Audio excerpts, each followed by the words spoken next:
अगर तुम्हारी dry skin है और तुम्हें पता नहीं है कि ड्राई स्किन पे मेकअप कैसे किया जाता है, तो चलो आज ये वीडियो स्टार्ट करते हैं। और इस वीडियो में मैं आपको बताऊंगी कि ड्राई स्किन पे मेकअप किस तरह से किया जाता है। सबसे पहले अपने फेस को क्लीन किया करो। फेस को क्लीन करने के लिए तुम वेट वाइप्स भी यूज कर सकते हो, पर ना आप फेशियल वाइप्स ही यूज करना। जैसे वो बेबी वाइप्स होती हैं वो सब नहीं यूज करनी है। मैं भी पहले वही करती थी वैसे, बट अब मैं नहीं करती जब से मुझे थोड़ी अक्ल आ गई है कि जब फेस के लिए हम सिर्फ फेशियल वाइप्स ही यूज करेंगे। आप स्विस ब्यूटी के यूज कर सकते हो, वो काफी अफोर्डेबल में आ जाती हैं तो और सही है। अदरवाइज मैं सबसे बेस्ट अगर आपको रिकमेंड करूंगी तो वो है कि आप अपना जब मेकअप स्टार्ट करें तो फेस वॉश करके ही स्टार्ट करें, तो वो ज्यादा बेटर है। क्लेंजिंग के बाद हमारा नेक्स्ट स्टेप होता है टोनर। बट अगर हमारी स्किन टाइप जो है वो ड्राई है तो हमको कोई सेटिंग स्प्रे यूज कर लेनी चाहिए। आप मैक की यूज कर सकते हो, स्विस ब्यूटी की भी अच्छी है, पर मैं यहाँ पे अफोर्डेबल मेकअप की बात करूंगी तो मैं यहाँ पे यूज कर रही हूँ ये पिलग्रिम का मिस्ट। ये एक टोनर प्लस मिस्ट है, इसको मैं पूरे फेस पे इस तरह स्प्रे कर लूंगी। अब चाहे तो इस टोनर को आप फैन के हेल्प से ड्राई कर सकते हो, पर अगर आप नेचुरली इसको ड्राई होने दोगे ना तो ये ज्यादा अच्छा काम करता है। अब मैं यहाँ पे यूज करूंगी मॉइस्चराइजर। तो मैं यहाँ पे डॉट एंड की का मॉइस्चराइजर यूज करने वाली हूँ जो कि ड्राई कॉम्बिनेशन और सेंसिटिव स्किन के लिए है।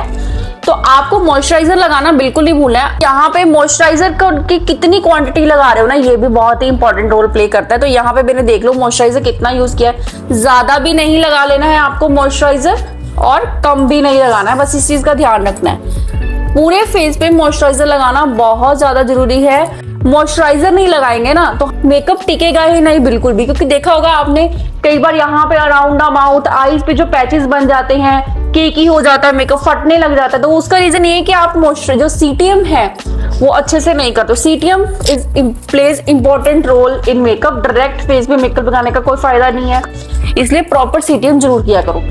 एक मैं आपको टिप देती हूँ यहाँ पे, अगर आपको ऐसा लगे कि यार मेरा मॉइस्चराइजर जो है वो ज्यादा चिपचिप कर रहा है, अभी मेरा तो नहीं कर रहा है, बट अगर आपको लगे कि यार मॉइस्चराइजर बहुत ज्यादा चिपचिप कर रहा है तो आप टिश्यू की हेल्प से उसको फेस पे रखो और थोड़ा डैब टैप कर लो ताकि एक्सेस जो मॉइस्चराइजर है वो इसमें आ जाए। जब भी आप मेकअप करते हो, सीटीएम जब भी करते हो, चाहे डेली में करो चाहे मेकअप से पहले जब सीटीएम करते हो, तो आपको हर स्टेप के बाद एटलीस्ट 15 to 30 सेकंड का जो है वो गैप देना है। साथ साथ में सब कुछ करने नहीं लग जाना। मैं तो कहूंगी 15 to 30 सेकंड बहुत कम है। एटलीस्ट आप 1 मिनट तक तो एटलीस्ट वेट करें। जैसे मेरा मॉइस्चराइजर आपसे बात कर रही हूँ, अब ये मेरे फेस में थोड़ा सा ऑब्जर्व हो जाएगा। अगर इसके ऊपर ही मैं लगाना शुरू कर दूंगी, मान लो मॉइस्चराइजर, मान लो मैंने फाउंडेशन लगा लिया या बीबी क्रीम लगा लिया, तो होगा क्या, वो सेपरेट होना स्टार्ट हो जाएगा। सो हर स्टेप के बाद हमको एक प्रॉपर रेस्ट देना जरूरी है। मॉइस्चराइजर के बाद नेक्स्ट स्टेप है प्राइमर। तो प्राइमर हमको पोर्स को ब्लर करने के लिए हम लगाएंगे, और जहां से हमारा मेकअप जो है हट जाता है, जैसे मुझे पता है कि मेरे माउथ के अराउंड और नोज के आसपास जो फाउंडेशन जब मैं लगाती हूँ तो वो हट जाता है, तो यहाँ पे जो है मैं स्पेशली ज्यादा अच्छे से प्राइम करूंगी। और प्राइम करना मैं सिखाती हूँ कैसे करूँ। यहाँ मैं यूज कर रही हूँ ये स्विस ब्यूटी का प्रो प्राइम। इसमें विटामिन सी और ई है, ये वाला मैं प्राइमर यूज कर रही हूँ। प्राइमर आपको बिल्कुल भी स्किप नहीं करना है मेकअप को लॉन्ग लास्टिंग बनाने के लिए। अब दूसरी टिप जो है वो ये है कि आपको अपनी ये 1 ले लिया, ये 2 और ये 3, बस इतना ही आपको प्राइमर लेना है। क्रीम के जैसे प्राइमर नहीं लेना, जैसे मैं मॉइस्चराइजर काफी सारा यूज किया, काफी अप्लाई किया, ऐसे नहीं करना। अब हम इसको फिंगर्स को इस तरह रोल करते हुए इसको एक्टिवेट करेंगे और कॉन्सेंट्रेट करेंगे सिर्फ वहीं पे जहां पे हमको पता है कि हमारा मेकअप जो है वो सेपरेट होता है। जैसे नोज पे एटलीस्ट मैं थोड़ा जो है आधा 1 सेकेंड जो है मसाज करूंगी। अब मैं ये पूरे प्रॉपर 6 फिंगर्स पे मैंने लगाया है प्राइमर। इसमें से 2 फिंगर्स में जो प्राइमर है उसको मैं नोज के अराउंड अच्छे से मसाज करूंगी, एटलीस्ट 30 सेकेंड तो मसाज करूंगी। अगली 2 जो है उसको मैं अपने माउथ के अराउंड करूंगी, क्योंकि मेकअप है ना वो यहीं से ज्यादा क्रैक होता है, यहाँ पे मसाज करना है हमको। अब मेरे ऐसे कोई जो पोर्स हैं वो नहीं है। अगर आपके पोर्स ओपन पोर्स है तो आप वहां पे इस तरह से प्राइमर लगा सकती हैं। फोरहेड से मेकअप हटना स्टार्ट हो जाता है तो आपको वहां पे लगाना है। तो ये होता है प्राइमर का यूज। नेक्स्ट स्टेप है कंसीलर। तो कंसीलर आप लिक्विड ही यूज करोगे। अगर आपके बहुत ज्यादा डार्क सर्कल हैं तो आपको तभी कलर करेक्शन करनी है। अदरवाइज अगर आपको लग रहा है कि मेरे जो डार्क सर्कल है वो ज्यादा नहीं है, तो आप कंसीलर को स्किप भी पूरी तरह से कर सकते हो। तो वैसे तो मेरे डार्क सर्कल ज्यादा है, पर मैं आज एक ट्रिक करूंगी जिसकी वजह से मेरे डार्क सर्कल जो है वो नजर नहीं आएंगे ज्यादा। Let me show the trick. अगर आप कलर करेक्शन का स्टेप जो है वो मिस करना चाहते हो, टोटली आप नहीं करना चाहते कलर करेक्शन, तो आप क्या कर सकते हो, आप अपने फाउंडेशन को भी as a colour correction use कर सकते हो। मैं अभी आपको बताती हूँ। हर फाउंडेशन के ऊपर ना लिखा होता है कि वो फाउंडेशन किस तरह का है, मैट फिनिश का है, वो ड्यूई है। अगर वो मैट फिनिश का फाउंडेशन है तो आपके लिए वो बिल्कुल नहीं बना है। ड्राई स्किन पे मैट फाउंडेशन कभी भी भूल के भी मत लगाना। एक मेबलिन का ना फिट मी का फाउंडेशन आता था, बहुत पॉपुलर था, पर वो मैट वाला था, और मैं जब भी उसे यूज करती थी तो मेरे स्किन पे ना बिल्कुल ऐसे सेपरेट जैसे केक नहीं होता, दाने दाने से बन जाते थे। तो इसलिए मैट फाउंडेशन हमेशा आपको स्किप कर रहा है। हमेशा आपको ड्यूई फिनिश वाला फाउंडेशन लेना है और फाउंडेशन पे देखना है कि क्या वो ड्यूई है या नहीं। मैं यहाँ पे यूज कर रही हूँ स्विस ब्यूटी का स्टूडियो फिनिश फाउंडेशन। ये काफी ड्यूई है। अभी मैं आपको अप्लाई करके बताऊंगी तो आप समझ जाओगे कि मैं क्या बात कर रही हूँ। फाउंडेशन को भी ना ज्यादा मात्रा में नहीं लेना होता है, जस्ट मैंने बैक ऑफ द हैंड लिया, जस्ट लाइक दिस। इसके बाद मैं क्या करूंगी, छोटे छोटे से डॉट बनाऊंगी थोड़े थोड़े गैप्स में। और अगर आपका फाउंडेशन, मैं आपको एक टिप देती हूँ, अगर आपका फाउंडेशन जो है वो जैसे आप मतलब आपने पूरे फेस पे आप फाउंडेशन अप्लाई कर रहे हो, जैसे मैं धीरे धीरे फाउंडेशन अप्लाई कर रही हूँ, पर अगर जब जैसे आपने ब्लेंड करने गए और वहां पे आपका ब्लेंड ही नहीं हो पा रहा है, पैच छोड़ गया है, वो ड्राई करना पड़ा है आपको ब्लेंड करने, तो इसलिए आप क्या कर सकते हो कि आप सेक्शन में जो है फाउंडेशन अप्लाई करो। जैसे फोरहेड पे पहले फाउंडेशन लगा लिया, उसके बाद उसको ब्लेंड कर लिया, फिर उसके बाद चीक्स पे लगा लिया। इस तरह आप सेक्शंस में आप काम कर सकते हो जिससे कि आपका फाउंडेशन जो है वो ड्राई नहीं होगा। यहाँ पे मैं आपको एक कलर करेक्शन की टेक्निक बताती हूँ। अगर आपके ज्यादा डार्क सर्कल नहीं है, ज्यादा कवरेज नहीं चाहते हो तो, और कलर करेक्शन भी नहीं करना चाहते हो, तो सिंपली जो आपका फाउंडेशन है आप उसको अपनी अंडर आईज के अंडर तक ले जाओ। देखो अब मैं करके बताती हूँ। इससे जो है ना एक कलर करेक्शन हो जाती है एक तरह की, और आपको एक एक्स्ट्रा जो मेकअप लेयर है वो लगानी नहीं पड़ती है। पहले ब्रश से आपको फाउंडेशन अप्लाई करना है। मैं तो आपको रिकमेंड करूंगी कि यार ब्रश में ना इन्वेस्ट कर लो। मैंने बहुत साल जो है ब्यूटी ब्लेंडर से ही फाउंडेशन अप्लाई किया है, कंसीलर अप्लाई किए हैं, पर वो ना फिनिश इतनी नहीं अच्छी आती है। जैसे कि अगर आप जैसे ये देखो कितना फुल कवरेज फाउंडेशन है, जब आप फाउंडेशन को सीधा ब्यूटी ब्लेंडर से ही अप्लाई करते हो ना तो वो ना पूरी कवरेज नहीं देता है आपको, वो बहुत ही शेयर कवरेज देता है। तो यहाँ पे मैं नेक पे भी लगा लूंगी फाउंडेशन। ऐसा नहीं है कि यहाँ पे ऊपर तो मैं ऊपर तो मैं बहुत गोरी लग रही हूँ और गर्दन मेरी ऐसे जैसे थोड़ी सी डार्क, इस तरह नहीं लगना चाहिए। अपनी गर्दन को साथ रखना है, हमने प्रॉपर अप्लाई करना है उस पर भी मेकअप। और मैं एक चीज बताऊं, एक और टिप बताती हूँ आपको। जब भी आप फाउंडेशन लेने जाते हो ना, ये मत देखा करो कि फेस का देख लिया शेड और गर्दन का देखा ही नहीं। तो आप क्या कर सकते हो ना कि जब भी आप शेड जब भी खरीदने जाओ, पहली बात तो ऑनलाइन बिल्कुल भी शेड मत खरीदा करो यार, मैंने भी बहुत पैसे बर्बाद किए, ऐसे मत किया करो। आपको शेड पता चल गया कि मेरा ये जो शेड है ये है, फिर उसके बाद आप ऑनलाइन मंगवा सकते हो नेक्स्ट टाइम जब वो खत्म हो जाए।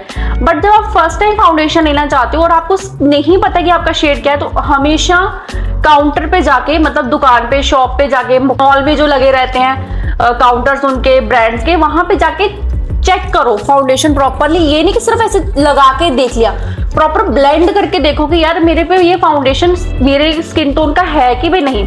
और एक और चीज है, हम ना कई बार जैसे ये फाउंडेशन है, ठीक है, अब ये फाउंडेशन देखने में ऐसा लगता है कि जैसे ना थोड़ा सा ये क्रीम कलर का है अंदर से, बट जब इसको मैं निकालती हूँ ना तो इसमें थोड़ा पिंकिश टोन है।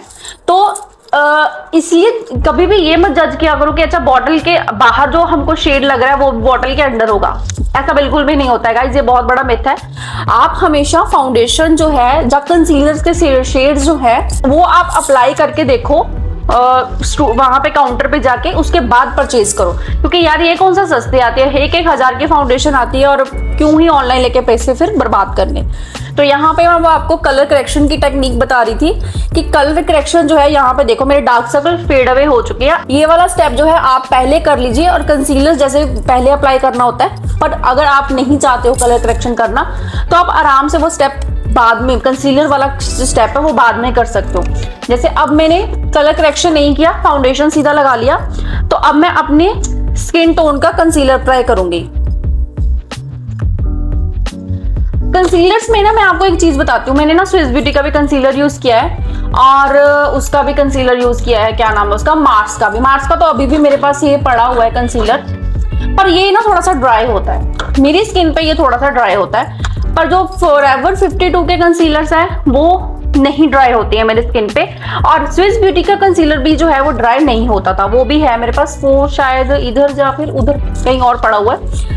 तो अभी थोड़ा सा मैं ड्राई होने लेने दूंगी अपने कंसीलर को। एक और चीज, अगर आप चाहते हो कि आपकी जो फाउंडेशन की जो है वो जो फिनिश है वो बिल्कुल सीमलेस है, तो यहाँ पे मैंने एक बार ब्रश से कर लिया इसको, फाउंडेशन अप्लाई कर लिया। अब इसके बाद मैं एक ब्यूटी ब्लेंडर लूंगी, डैम ब्यूटी ब्लेंडर। अगर आपको नहीं पता ना कि आप ब्यूटी ब्लेंडर कैसे यूज करते हैं या डैम कैसे होता है, तो मैंने ना एक वीडियो डाली थी शॉर्ट्स में, वो काफी पॉपुलर हुई थी, तो आप उसको जरूर देखना, आपको प्रॉपर पता लग जाएगा कि डैम ब्यूटी ब्लेंडर आखिर दिखता कैसा है और कैसा ब्यूटी ब्लेंडर जो होता है वो आपको एक्चुअल में मेकअप के लिए यूज करना चाहिए। अब मुझे बताओ ये फाउंडेशन कितना ज्यादा अच्छा है, मुझे तो जस्ट एक, और ये फाउंडेशन मैंने काउंटर पे जाके लिया था, और इस जब मैंने वहां पे यूज किया मुझे तभी समझ में आ गया कि yes this is my shade, और ये जो है मेरी स्किन पे बिल्कुल भी ड्राई भी नहीं हो रहा है। तो इसलिए हमेशा काउंटर पे जाके ही फाउंडेशन खरीदा करो, इतने पैसे लगाते हो यार आप। तो यहाँ पे मेरा बेस जो है वो कंप्लीट हो चुका है। ड्राई स्किन पे ना क्रीम प्रोडक्ट्स ज्यादा अच्छे लगते हैं, तो यहाँ पे मैं एक क्रीम ब्लश यूज कर रही हूँ, तो यहाँ पे मैं क्रीम ब्लश यूज कर रही हूँ, और कंटोर भी मैं क्रीम वाला करूंगी। तो ब्लश है ना उसको हमेशा अपनी आई बॉल्स तक ही लगाया करो, जैसे ये देखो मेरी आई बॉल्स यहाँ तक, इससे पहले तक जो है मैं ब्लश अप्लाई करूंगी, क्योंकि मेरा फेस वैसे ही थोड़ा सा राउंड है, चबी है, तो मेरे को अगर मैं जितना ज्यादा आगे आती रहूंगी मेरा फेस उतना ज्यादा हैवी लगता रहेगा। आपका फेस पतला है तब तो आप यहाँ तक ब्लश लगा सकते हो, नोज तक इवन लगा सकते हो, कुछ लोग तो वैसे भी लगाते हैं, कईयों को अच्छा लगता है। I don't have blush blindness, मुझे पता है मुझे कहाँ पे रुकना है। तो यहाँ मेरा ब्लश जो है वो लग चुका है। जो ड्राई स्किन वाले होते हैं ना उनको पूरे फेस पे पाउडर नहीं लगाना होता, जैसे हम जो ऑयली स्किन होती है उसको पूरे फेस पे मैट करना रहता है, तो वो पूरे फेस पे ही जो है लगाती है। बट जो हमारे जैसे जो ड्राई स्किन है उसको थोड़ा सा पाउडर लेना है और सिर्फ वहीं पे लगाना है जहाँ पे क्रीजेस आती है, जैसे अंडर माई आई जहाँ पे क्रीजेस आ जाती हैं, और इसके अलावा समटाइम मेरे फेस के यहाँ पे माउथ के अराउंड भी जो क्रीजेस आती हैं, तो यहाँ पे सिर्फ हम लगाएंगे पाउडर। इसे बेकिंग भी बोलते हैं, इससे क्रीजेस नहीं पड़ती हैं और मेकअप लॉन्ग लास्टिंग बनता है। यहाँ पे मैं एक डैम ब्यूटी ब्लेंडर ले रही हूँ, और जो मेरा एक्सेस जो होगा वो इसमें आ जाएगा, तो एक्सेस मैंने इसमें निकाल दिया।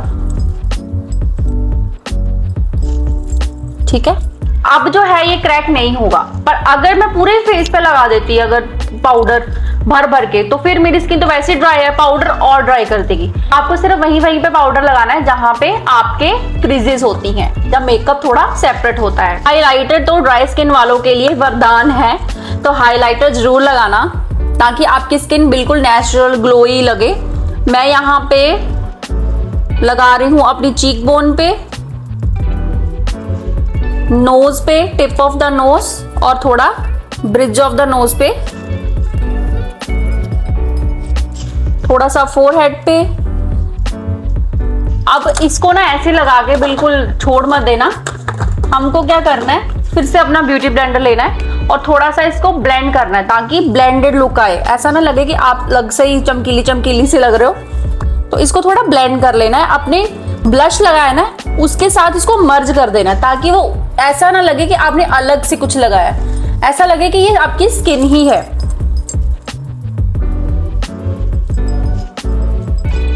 तो देखो अब इंस्टेंटली मेरे फेस जो है ऐसे डूई थोड़ा सा ग्लोई सा लगने लग गया है। बात करें अगर लिपस्टिक की, तो अगर आपके लिप्स ड्राई रहते हैं तो आपको ब्रश वाली लिपस्टिक को अवॉइड करना चाहिए। मैं आपको बताती हूँ रीजन। जो ब्रश वाली लिपस्टिक होती है ना, वो ज्यादातर मैट फॉर्मूला होता है उसका, और जब आप उसको लगाते हो तो आपके जो लिप्स हैं वो और ज्यादा ड्राई हो जाती है, ड्राई ड्राई से लगते हैं। तो इसलिए हमेशा जो है एक बुलेट लिपस्टिक अप्लाई करो, bullet lipstick like this one जो इस तरह खुलती है, उनको अप्लाई करो। तो इससे क्या होगा कि आपके लिप्स जो ड्राई नहीं होंगे। अगर आपके ड्राई लिप्स है, डिहाइड्रेट लिप्स हैं, तो आप थोड़ा सा लिप बाम लगा के इसको यूज करो तो आपके लिप्स बिल्कुल सही लगेंगे। तो कुछ इस तरह से आप अपनी ड्राई स्किन पे मेकअप लेयर कर सकते हो। बहुत ही आसान है, बस कुछ मेकअप प्रोडक्ट्स का ध्यान रखना है कि कौन से लेने हैं और कौन से नहीं लेने हैं, और सारी डिटेल तो मैंने आपके साथ शेयर कर ही दी है।